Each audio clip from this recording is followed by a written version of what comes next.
plans to return to Nets a new player next. New York, App. Jeremy Lin didn't even make it through one full game this season. He plans to return next season playing a different way so he can stay on the floor and help the Brooklyn Nets keep building. Lin played in just 36 games in 2016-17 due to hamstring injuries and ruptured his right patella tendon in a loss at Indiana on opening night of this season. His plan to stay healthy focuses on ditching all the on-court motor skills that started Linsanity 6 years ago across the city with the New York Knicks in exchange for a new range of motion. So, at every level of ability to be more dynamic, I'm not just looking at whether my knee will hold up. I'm looking at whether I have done enough to completely change pre-existing movement patterns, Lin said Thursday, a day after the Nets finished 28-54, their third consecutive 50-loss season after 3 straight playoff appearances. The Nets won 7 of their last 13 games after losing 19 of 22. The 29-year-old Lin spent a large chunk of his rehab process at Fortis Sport and Health in Vancouver, British Columbia, under his personal trainer, Rick Celebrini, who in the past worked with former NBA star Steve Nash.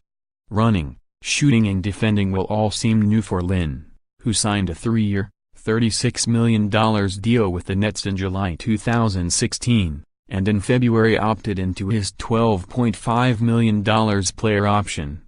It won't look different to the eye, or on TV any different, but it will be very different in terms of how I do it, and where I move from and what muscles I'm using and what tendons and joints I'm not using, Lin said. His injury led to the development of others at point guard. Spencer Dinwiddie became a candidate for the Most Improved Player award after averaging career highs with 12.6 points and 6.6 assists. Coach Kenny Atkinson and General Manager Sean Marks also got a good look at D'Angelo Russell, who took over Lin's duties, but then needed knee surgery that forced him out until mid-January. Once the 22-year-old returned to the court, he showed flashes of why the Los Angeles Lakers made him the number 2 pick of the 2015 draft before including him in the Brook Lopez deal last summer. Add in Allen Crabbe, who struggled at times but set the franchise season single record of 201 three-pointers made, an improved defender in second-year player Karis LeVert, a young shot blocker in rookie Jarrett Allen, and the rising play of Rondae Hollis-Jefferson along with the veteran presence of DeMar Carroll, Lin has a reason to feel optimistic. Other things to know about the Nets. Wanting wins. Lin was asked how he would define progress in what could be his final season in a Nets uniform. "I'm a very results-oriented person, and I'm a very wins-oriented person," he said. "My answer would be wins. I don't love moral victories. We just need to win more games, and we need to, hopefully, win a lot." Harris hopes Joe Harris averaged 10.8 points and enjoyed career bests in field goal shooting, 49.1%, and three-point makes, 41.9%. The former Cleveland guard is one of 4 unrestricted free agents and could become too expensive for the Nets, who have about $16 million available in their cap space. He's already told his agent and the front office his preference to stay.